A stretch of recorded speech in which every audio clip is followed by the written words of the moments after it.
L-istudenti kollha tal-Kulleġġ Malti għall-Arti, Xjenza u Teknoloġija l-MCAS se jkollhom l-opportunità li jagħmlu xogħol volontarjat matul il-kors tagħhom.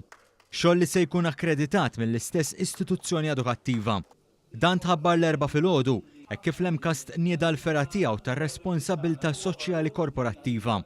Richard Kurmi li se jkun qed jieħu ħsieb din l-inizjattiva tkellem dwar kif se taħdem is-sistema. Kull kors għandu jinkludi element u li żgħażagħ jieħdu kreditu anke iktar il-qudiem jgħinhom kemm għalihom fil-ħajja tax-xogħol tagħhom anke fil-ħajja tagħhom li jridu jaqattaw ftit sigħat fil-volontarjat.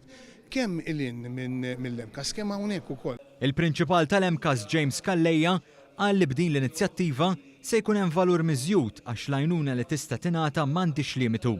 L-MCAS daħal fi ftehim ma' diversi entitajiet fosthom Aġenzija Żgħażagħ, BirdLife u Caritas.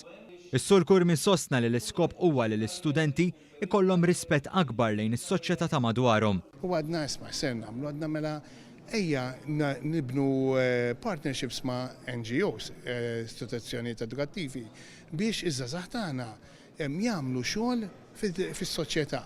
Il-President tal-MCAS Frederick Xkembri sostna li bir-responsabilità soċjali korporattiva l-istituzzjoni se tħejji individwi li jagħtu is-sem tagħhom fis-soċjetà.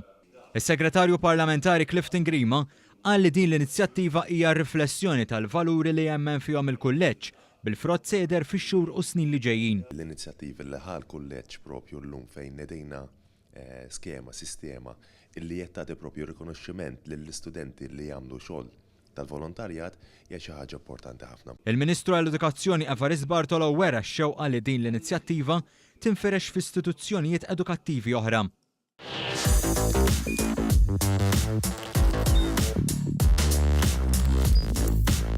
Idħol fuq one.com.mt u hemmhekk tista' tara l-programmi kollha li jxandru fuq One permezz ta' One Play.